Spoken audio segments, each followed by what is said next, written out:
So here we go, making another cell phone video. 11:30 at night, wife and kids are in bed, and I got some stuff I need to say. I'd like to start out by saying this. I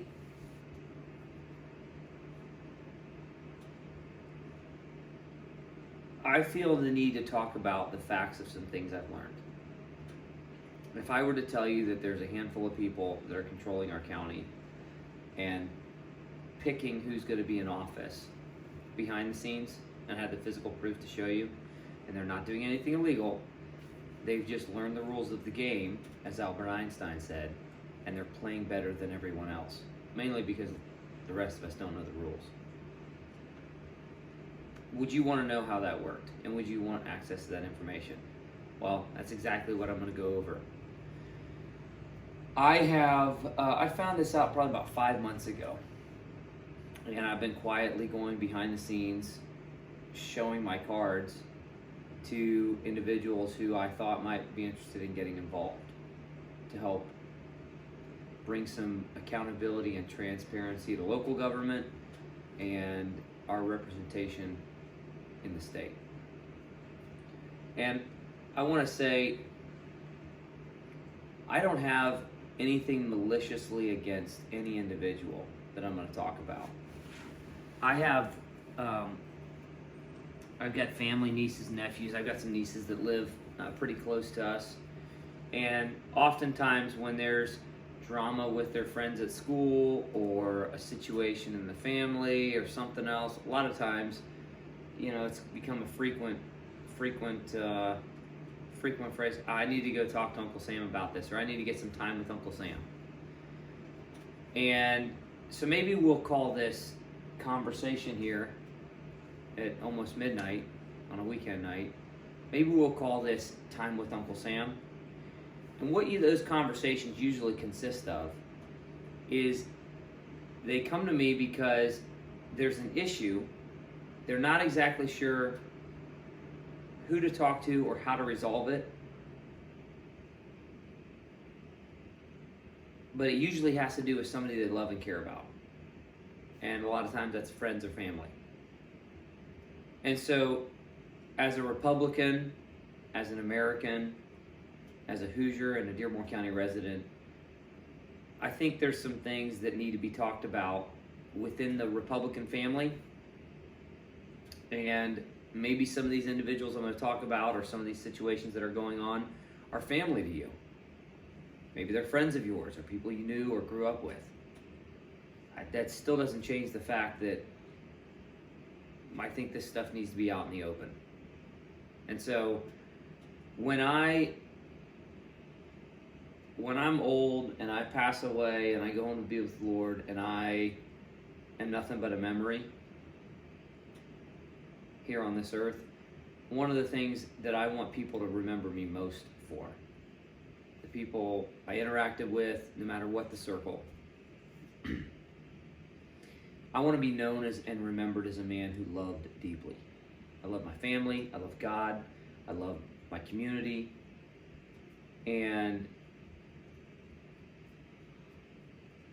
I just lived my life with love. Not in some weird way, but I cared in a real, authentic way. And so, but when you really love somebody, you're willing to have uncomfortable conversations. And so, maybe this is one of those conversations.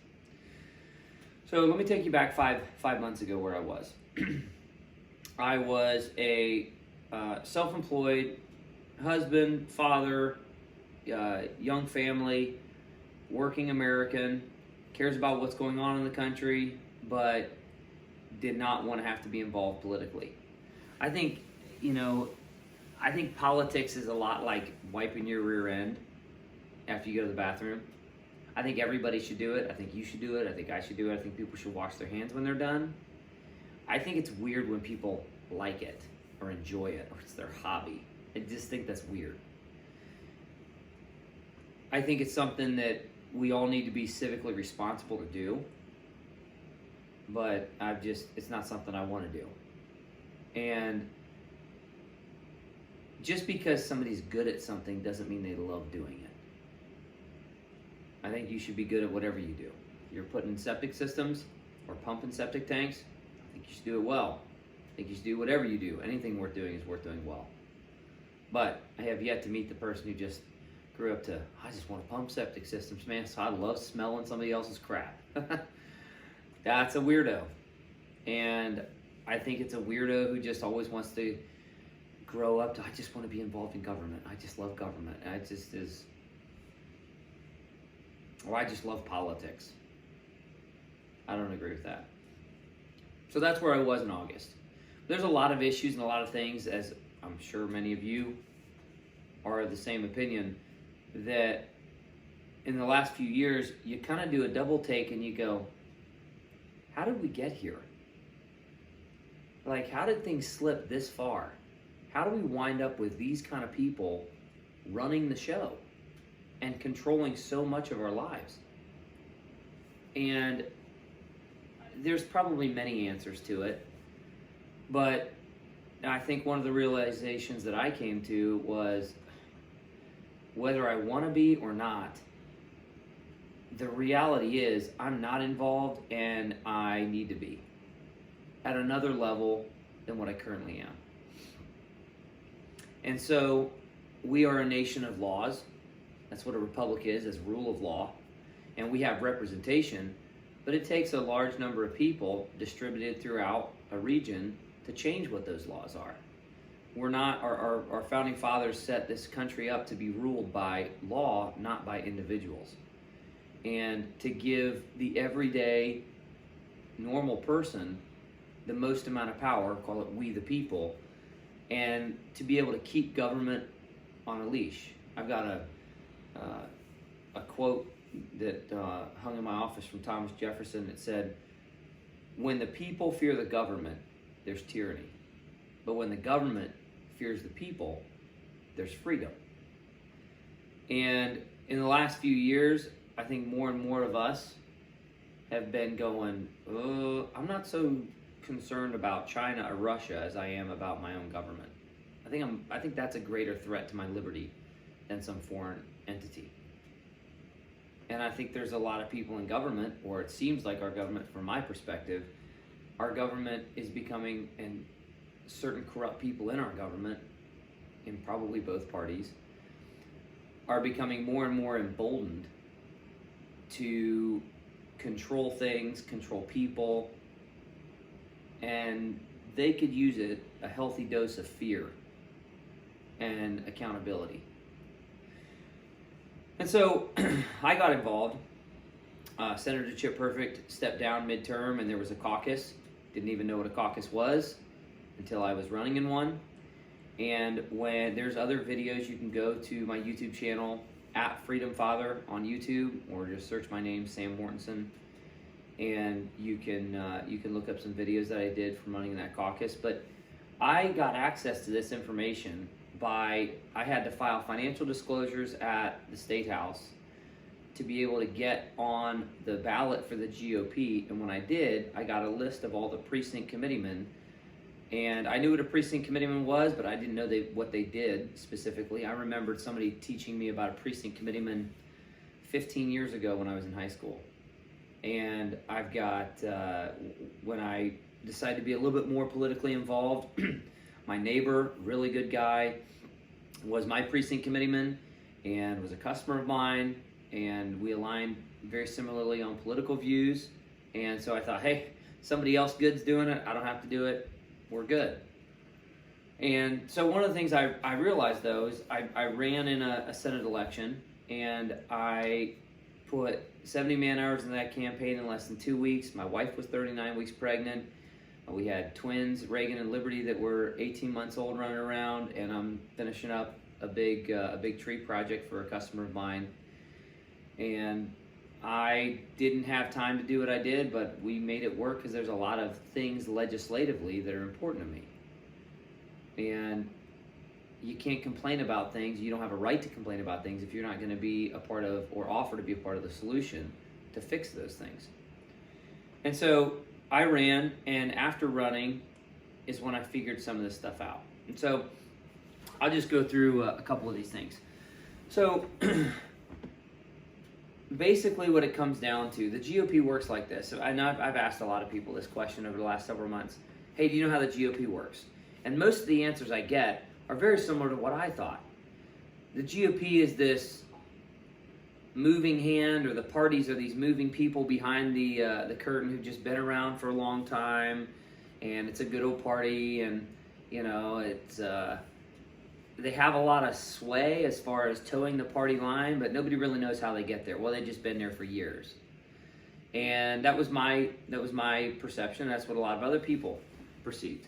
So, and I've done some other YouTube videos you can look up and figure out how this works. But basically, the GOP works like this. Every 4 years, precinct committeemen are for election. We got our United States, the whole of America. Then you've got 50 states. States are broken down into counties. In Indiana, you have counties, and then you have townships. And then in those townships, based on the population of them, you have precincts. So you vote in your precinct. Sometimes they pile up a couple different precincts together, but every single one of those precincts has a representative of the party. It's called a precinct committeeman. Other states call them different names. Basically, it's your representation to where we, the people in our precinct, get to vote for a person to represent our values to the party. In Dearborn County, there's 45 precincts, and they get elected on the presidential primary year in May, so this May, and then about 9 months later, they reorganize and they pick their, I like to think of it as you got your players on the field are the people who elect to public office. The people in the stands are the people who are like us, the electorate, the people who are the normal working people, and they vote for the red team or the blue team. And so, but to be in the party is like being on the coaching staff. So the precinct committeemen are the first line of defense or first line of representation of we the people actually in the party. Those precinct committeemen elect the head coach of the county, called a GOP chair, vice chair, secretary, treasurer. That makes up your county committee.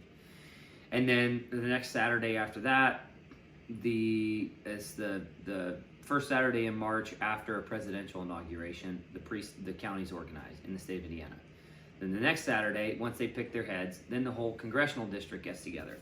So this is how, precinct committeemen elect county chairs elect the district chair. There's 9 congressional districts in the state of Indiana. Here's a picture of that. We just became a part of the 9th again. We were part of the 6th. And those district chairs elect a GOP chair for the whole state. And then those are the people that go on to Washington, D.C. and represent us as part of the Republican National Committee. And that's the party. And so if you want to change what the party line is, you just have to change who your precinct committeeman is. And in Dearborn County, this is a map. I had to build this map. I got emailed 45 individual little pictures. And it was 1:30 in the morning one night. I cut all these out like little pictures and tried to piece them all together. And then had to hire somebody to put this sign together. And a graphic designer blew up some signs and shrunk the other ones. And you got Harrison 1 over here as this little blip, but it was the same size as Harrison 3. And so it was a big mess of a puzzle to put together. But in Dearborn County, you have 45 precincts. And so to win the majority, you just need 50% plus 1. So there's 23 people it takes to be the majority vote for the GOP in Dearborn County. And Dearborn County is all Republican, basically, or majority Republican. So if you win, the line of scrimmage, so to speak, is not Democrat versus Republican. The line of scrimmage is what kind of Republican Party do we have? Currently in the state legislature, in the House, I think we have 71 Republicans to 29 Democrats. So you don't even need Democrats for anything. You get 2/3 majority, which is 66. You can amend the Constitution, as long as you have the governor sign off on it, etc. There's a whole other process, but you have the votes. If you wanted to have an amendment to our state constitution, you have the votes in the House to do that, and you could lose 5 state rep seats, and you still have the votes to do that. So the line of scrimmage is not Democrat versus Republican in Indiana legislature. It's what kind of Republican Party do we have, and what's the majority of the Republicans believe. And so the precinct committeemen are basically your first line for that. And what I found out was, so those precinct committeemen get elected every 4 years on a presidential primary. If nobody runs, it's a vacancy, and what happens is the GOP chair just gets to appoint someone. Well, what I learned from running, there were 114 precinct committeemen in Senate District 43. And of the ones in Dearborn County, now I don't know what all the deals are in all the other counties. I didn't do that much research to find out. I know for a fact in some of these counties, in other counties that I've heard of, it's a large majority of precinct committeemen are just appointed. Well, I read the real party rules, and you can go to Indiana GOP and look up, type in real party rules, and it's 45 pages of boring that'll put you to sleep, but you can read them. And the precinct committeemen are, if nobody runs for the seat, then the GOP chair can just appoint somebody. So it's like the head coach of the county for the Republican Party. And if the person's appointed, the real party rules state that they, quote, serve at the pleasure of the chair, unquote. And they can be removed whenever they want. And so what you have is a situation where the tail's wagging the dog. And you've got GOP chairs that just control their counties, and they appoint whoever they need, and then they can use this caucus to caucus in who they want. So I ran for state senate, and by the way, I'm thankful I lost. I have issues I care about. I didn't want to have to be a state senator. I ran out of obligation and a sense of responsibility. And I enjoy my winters off because I run a seasonal business. I work my rear end off, and I do a year's worth of work, but I do it in about 9 months. And I have time off with my family, and I was going to be giving up that time off with my family, and I got a young family, and 3 big Great Dane dogs. I enjoy my winters spending time with family and getting time off. I was not looking forward to having to give that up to be in the state senate. But for my reasons, good people need to be involved. That's it. Good people need to be involved. So anyway, I'm not butthurt that I didn't win, and that's why I'm doing this video. I'm doing this video because if you're not going to put 70 man-hours into a campaign in less than 2 weeks, lose 20 pounds, almost lose your voice, and do it at a time where your wife's 39 weeks pregnant, and you got 18-month-old twins running around and a full schedule, and lose to find out and the information that I found out and figure out what was going on, if you're not going to do that, chances are you're probably never going to know. I've talked to people in their 70s and their 80s, been involved in politics in Dearborn County, not been involved in politics, and they had no idea what I've shared with them. And they go, well, I figured there was just a handful of people, but I had no proof. Well, there's no reason they would know, because it was access to inside information from the party. So anyway, long story short, after I lost, I went through and I compared. The list that I got from the GOP of the state had the precinct committeeman. It was the county precinct. It said they were a PC, and then it was first and last name or last and first name, mailing address, some email addresses, and phone numbers. And that's the list of the voters who are going to be running in that election. And I dialed every phone number. I think there were 2 people who didn't have phone numbers. So I dialed 112 phone numbers. Probably 70% of them didn't even answer the phone. I talked to somebody in the Indiana legislature who's been there for quite a while, and they told me, Sam, if you have 40 to 50% voter turnout, that's a really good turnout.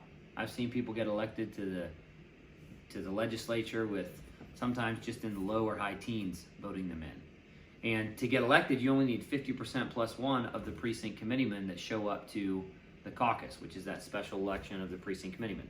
So if it's a Democrat seat that's vacant, the Democrat Party in that area gets to appoint who they want to fill out the rest of that term. If it's a Republican seat that's vacant, the Republican seat, the GOP gets together, so it's precinct committeemen. The coaching staff replaces their players, and the people in the stands aren't voting for the players they want on the field, if it makes sense in that phrase. So we went through, my wife did, and we compared all of the addresses with the precincts that people said that they represented, and we found out that 23 of the 45, exactly 50% plus 1, of the precinct committeemen didn't even live in the precinct that they represented, which means they serve at the pleasure of the chair, right? And so I talked with people who told me something along the lines of, I can't vote for anybody else. And they give some reasons why not. I find out later, no wonder you can't vote for anybody else. If you don't vote the way you're supposed to vote, or what the party's doing, and what the vote's already decided, well, then you're on the outs with the party. And you got to toe that party line. And so I went on a mission to go, well, the problem is the party. So what happened to that caucus was they set the caucus on a night with, it was a 10 days is by law is the shortest amount of time you can do for a caucus. They set the certified letters out on a Friday of Labor Day weekend. And then you had Saturday, obviously. So I filed just on Friday. You can go to freedomfather.org. There's a letter I wrote. You can go to my YouTube channel, @freedomfather on YouTube. You can look me up, Uncle Sam for Indiana on Facebook. There's a couple different places you can piece some of this stuff together. And just FYI, don't come to me and tell me the video is way too long. I don't care if anybody watches this. I'm just doing this video because I'm tired of having to have one-on-one conversations with people. So if you want to know what's going on, this is me spilling the beans, so to speak, or showing my cards. So anyway, I went around, and so they did that on a 10-day weekend. I got the list of precinct committeemen on Friday, just before they closed, and you can read a letter, it goes into more details on that. But then if somebody didn't wind up getting that list on Friday, Saturday they were closed, Sunday they were closed, Monday was a holiday, so they were closed, the state capitol was as well, and the next chance you would have had to get that list was Tuesday morning. So they took a 10-day race and shortened it up to a 7-day race. And then they set that election on Tuesday night. So Dearborn County has 45 votes. Of the 114, Dearborn County has 45. Jefferson County has 22 votes, and Scott County has 15 votes. So combined, and those are the second two largest voting, the second and the third largest voting counties in the congressional district, in the Senate district. And so of those two, both of those counties had financial meetings in local government and county government that night. And a lot of people who are precinct committeemen, the more active people, they're also involved in local county government. So of the 37 votes that night, they had, so here's a list of that. So you've got, here. You got Dearborn County, Ohio, Switzerland, Jefferson, Scott, and then a third of Jennings. And you have, these two counties combined have 37 votes. Of the 37 votes, 9 people made it to the caucus. And they set the election all the way up here in Dillsboro on a night when these two counties both had things going on. I talked to the GOP chair Friday night when I filed, and I said, hey, would you be willing to meet with me, hear about why I'm running, and consider voting for me? He was a precinct committeeman. And his name's Mark Dole. And he said, no, Sam, I don't think I would. See, what happened was we all got together tonight. Of course, we had a caucus. We had our clerk resigned, and we had to vote in a new clerk. And we all pretty much decided that Randy, he's going to be the one that gets it, and that's going to be how it goes. And so I was like, all right, sounds good. I got other phone calls to make. I didn't say that, but that's what I'm thinking in my mind. There's 114 people on this list. 45 doesn't matter. Now, I didn't know that these two counties had financial meetings and weren't going to be able to show up anyway, and I didn't know that it was all the way up here yet. So anyway, and I don't know who we all was, but come to find out later, well, we all is at least 23 people that are appointed, at least, and I found out after the fact that there's other people that have been appointed as well. So I'm not sure what the total number was, and I don't know if I'll ever know because that's inside information from the party, and I just know for a fact you can't get on the ballot if you don't live in the precinct, and at least 23 of those people didn't live in the precinct. So if they don't live in the precinct, then the GOP chair can appoint them. They just have to be someplace in the county. So you've got people up here in Miller who represent people out here in Dillsboro. And people in Dillsboro didn't have a clue how to have their voice heard or how to keep the party on a leash, so to speak. So I found out after the fact that the caucus would have been Tuesday night. They caucused in a lady who's currently our clerk. Seems like a nice lady. But I was sent the voting records from the walking list for all of Dearborn County for some other things I've been doing, and looked her up. The Dearborn County Republican Party voted in someone who in 2016 and 2020 in the primaries voted Democrat and pulled a D. And they then that Senate election happened, and they had and then a month later they had, well, I guess I think it was about a month later. Within a month, they had a commissioner from District 2 step down, and so then they caucused in a new commissioner, Alan Goodman, who was on county council, and then there was a seat open on county council, and they caucused in Mark Dole as the GOP chair on the county council. And so, and again, I'm not trying to, let's just assume all these people are nice, wonderful family people, good Republicans. I'm just telling people the facts. This is what I know. So now we come full circle, and you've got Randy Maxwell as our state senator, and his uncle, Randy Linus, who they both seem like really nice people. I've had 2 interactions, I think, with Randy Linus and 1 interaction with Randy Maxwell. Don't know these people from Adam. I'm just telling people the facts. So his uncle, Randy Linus, is our state rep, and December 18th, Randy Linus announces he's not going to run for re-election again this year.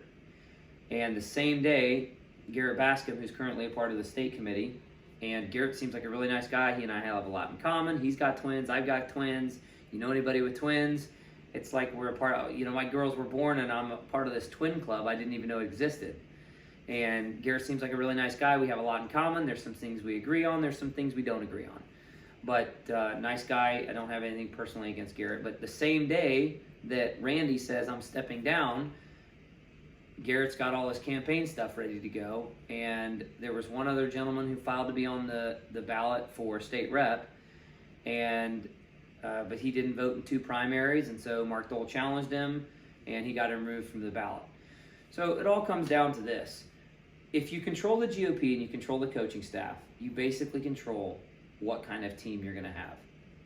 And you can pretty much always tip the scales in your favor, if you want to put it that way. Mark Dole got handed the GOP from Jim Thatcher, who was the commissioner from 2017, March of 2017 through March of 2021. I've been to like 5 or 6, by the time of August of last year, I think I've been to maybe 5 or 6 Dearborn County Republican Club meetings. And I was at one of those meetings when Jim Thatcher said, hey, I'm going to be stepping down. Mark Dole's agreed to take over, and he's going to be running, and he's the only one on the ballot.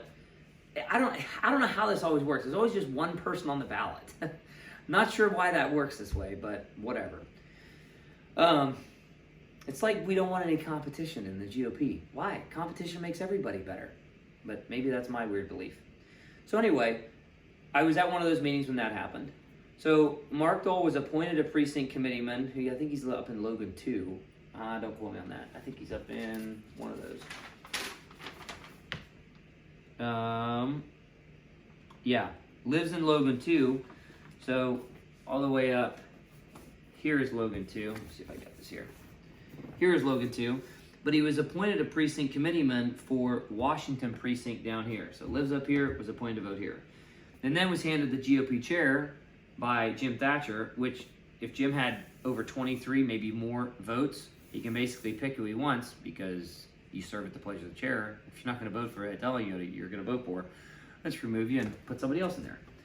So the precinct committeeman then, he was handed the precinct committeeman there, appointed, and the only reason I knew that was because of the information I got from the state. And then he was handed the GOP, and then they caucus in Wendy Beatty, who's up for re-election this spring. Then they caucus in Randy Maxwell. That was the race that I ran in. Then later on in September or October, Art Little, who was previously a GOP chair, I think. Don't quote me on that. That's before my time. But he was the commissioner for District 2, which is up here. He stepped down, and they caucused in Alan Goodman to be up here. And then he was on county council, so there was a vacancy on county council, and Mark Dole got caucused into county council. So Mark Dole's running for re-election this spring, and he's been appointed for precinct committeeman, given the GOP chair, and then had the votes to caucus himself in to county council. So now he's running as an incumbent. And if you followed any of the recent things with the election challenges for people being on the ballot for precinct committeemen, state representative, county commissioners, Mark Dole was the one who filed and kept those people off the ballot. There's debate on that of, well, I was just doing things by the book to protect the party. You can go read the GOP rules. I'll post them. You can go to Uncle Sam for Indiana on my Facebook page. You can find the real party rules. You can read the facts for yourself. It doesn't line up. There's also plenty of video footage from the election board, election committee hearing, or the public hearing that was done. So what we're sitting at, and the whole point of me doing this video, is to help people understand that how important the precinct committeemen are and what you're voting for in this spring primary. And so you've got people, if they control the GOP, you control Dearborn County, because there's not enough Democrats to ever outvote you. So whoever wins the primary wins. So currently, when you go to the polls this spring, there's a governor to vote for, and there's 6 people on the ballot for governor, so you have a choice there. There's 1 person on the ballot for U.S. Senate. There's 1 person on the ballot for state representative, and there's 2 people on the ballot for Congress, but it's the same congressperson that's been in there a long time or several terms. That's probably not going to be a contested race. I'm sure that individual will win. So really, when you show up for the primary, you get to vote for your governor, and you got Trump on the ballot and Nikki Haley. Trump's going to win in Indiana whether you show up and vote or not in Dearborn County. So all of those other races are already decided. What's not decided is who's in charge of the GOP. And are you voting for somebody that is not currently on the inside or wasn't handpicked by the GOP or asked by the GOP to be a part of this? I had a problem with the GOP, 1 person picking all these people and then using a caucus to sub their players in here and move people around and move the chessboard around. And then it comes open to a primary and everybody thinks, oh, we get to have an open pick of who we want. The deck is already stacked and the scales are already tilted in somebody else's direction. And I have a problem with, one of the things, they had a Dearborn County Republican newsletter that went out recently from last month's meeting, and they were expressing concerns of why there's not involvement in the party, and why is there such a low voter turnout, and why are more people, how come we can't get more good people involved in the party? Well, when 1 person decides everything, or a small group of people decide everything, and it's already been decided, why the heck would you try and get involved? Why would you waste time? And if you don't want to go down there and show your face around and toe the line and kiss everybody else's rear end, if you got real leaders and real people who want to be involved, they're not playing that game. And if you can go work your butt off and put tons of time and effort into a campaign and still lose because the deck's already stacked against you, why would you even try and run? I have a problem with people not being involved in government. Because when you just allow a concentration of power because everybody else forfeits, you get, and I'm not saying this about anyone individually, I'm talking about the system and the way things are. And it's not the way they're designed to be, but it's the way they are because of people not knowing, hence why I'm doing this video. You get a really swampy mess. Whether it's Washington, D.C., or our own county party or county government. So I don't have a problem with that. I think that we should have distribution of power. So I went around over the last 4 months when I figured out what was going on and where the real line of scrimmage was, and I found people to run in almost every single one of these precincts. And these are not people some of these people I've never met before in my life. Some of them are people that were referred to me, but they were people outside of the establishment and people who cared enough to get involved. And so now that they're signed up, now the GOP can't appoint. We go from 4 years ago to at least 23 plus people being appointed, so the majority being appointed, to now there's 2 open seats. Everybody else is signed up. So we've automatically shifted the power from GOP chair controlling stuff to the precinct committeeman controlling stuff, at least for the next 4 years. And if I have anything to do with it, the rest of the time I'm involved, every single one of those precinct committeeman spots will be competed for.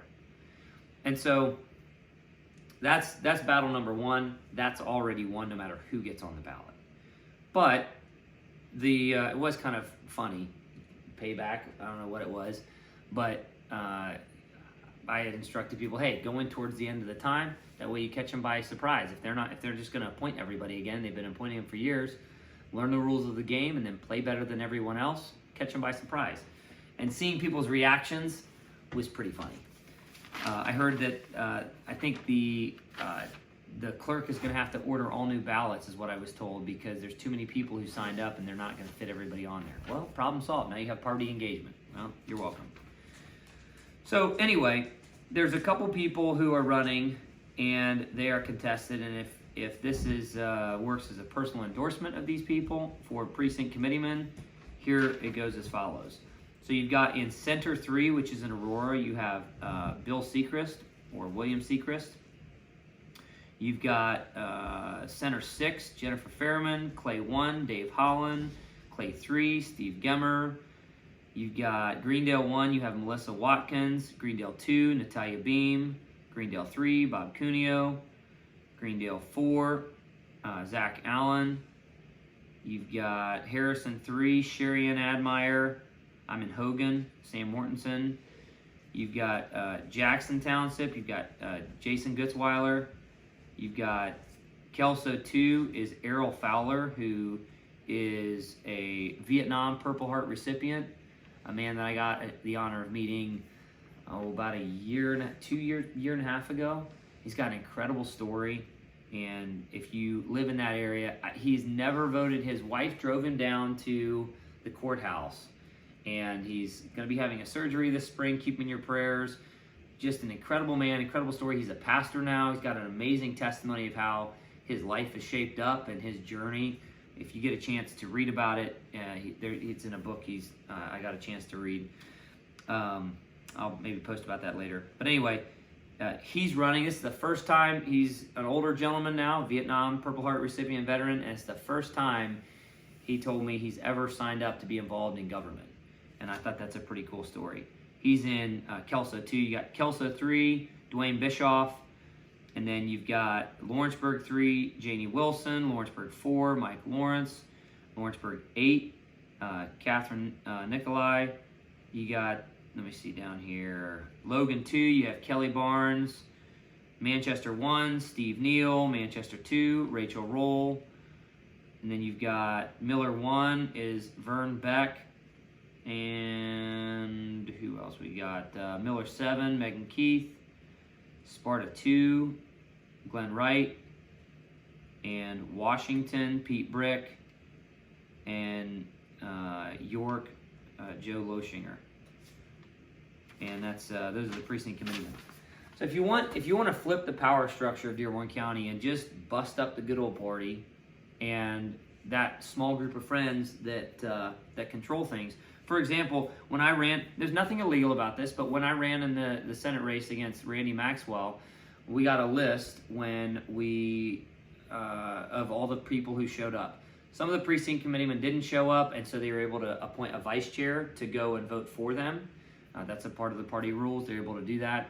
And 12 of the people from Dearborn County who voted either worked for or were related to family members of Randy Maxwell. It's not illegal, but that's what's going on.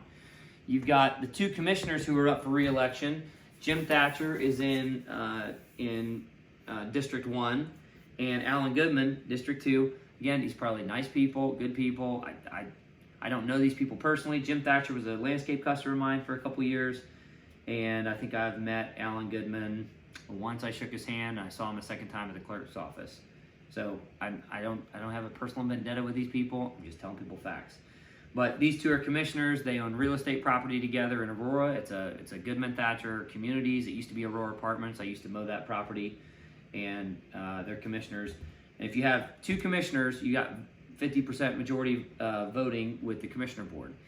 And then Mark Dole is on. He's the other GOP chair. He's on county council. So There's two guys running for, you got Mike Lawrence running against Jim Thatcher for District 1. You have Dwayne Bischoff and another guy, Dan D'Amico, I think, running against Alan Goodman. And then you've got on county council, you have Steve Gemmer and you have Glenn Wright. And those are two positions up for election on county council. So anyway, I think that answers a lot of the questions there of what I wanted to go over. So yeah, you got 2024 elections. 2 commissioners, a clerk. There's a lady, Megan Keith, who's running against the current clerk, who was just caucused in back in August. And then you've got 2 people on county council. And you got a governor. 1 of 6 that you can vote for. And that's what you get to choose here in the May primary. And in Dearborn County, you can know the research. If you win the primary, you basically won the general, because there's a super majority of Republicans in Dearborn County. And so that's what's going on. If you control the GOP, you've got the coaching staff.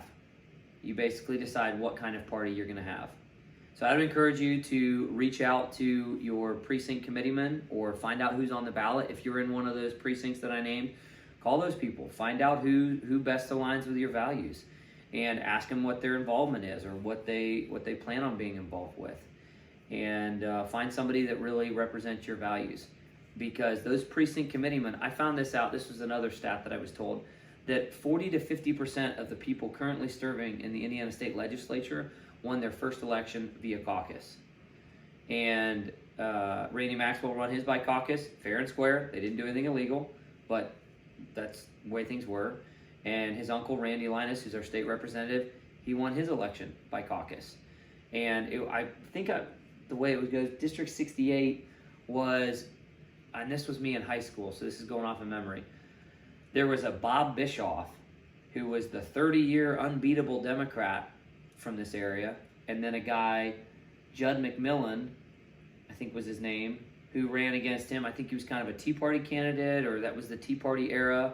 A lot of people upset with 2008, Obama getting in there. 2010, we need to change things, take control of the House again. That flipped, and then this state rep seat flipped. So from 2010 to 2015, he was the state representative, and then he resigned, and then Randy Linus got caucused in there. And once you win the caucus, then you're the incumbent the next time it comes around. And so it's really hard to beat an incumbent, very hard, versus an open seat. And so if you sub the players out using the party in between times, then you always give advantage to the people who are the party pick. Really, it's not the party pick, it's the GOP chair pick.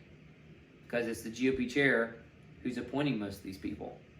So anyway, that's what I've been working on the last 4 or 5 months, and I'm excited for this primary. I'm excited for people to be informed and educated on what's going on in county government, because as much as everybody's concerned about things going on with the border and Washington, D.C., and international and taxes and inflation, you don't really have much of a vote this spring for that. That vote's pretty much already decided. You show up or don't show up to the primary, it's not going to make a difference on a federal level. It might make a difference in a governor candidate. That's about it. And your state rep, there's only one person to vote for. And state senator's not up for election until 2026. And so you're left with county government. And 2 commissioners up for re-election, 2 county councilmen are up for re-election, and a clerk's up for re-election. And those are the only places where you have people primaried. Everybody else is just a single person running on the ballot. And then your precinct committeeman. And those aren't all 45 precincts, but those are precincts where there's more than one person on the ballot and you have a choice. And so hopefully that helps. Hopefully people get a chance to sit back and think about and pay attention to and reach out to these folks. And reach out to, if you like the people who are currently in government and you think they're doing a wonderful job, then vote for them. Show up and vote for them. But if you don't and you want to change, this, as much as we're all focused on what's going on in the federal government, this spring and this primary is about Dearborn County, and who you want to vote for governor. That's what your vote is going towards. Who do you want in the clerk's office? Who do you want on the commissioner board? And who do you want on county council? That's what this primary is about. So, hope that helps. God bless you all.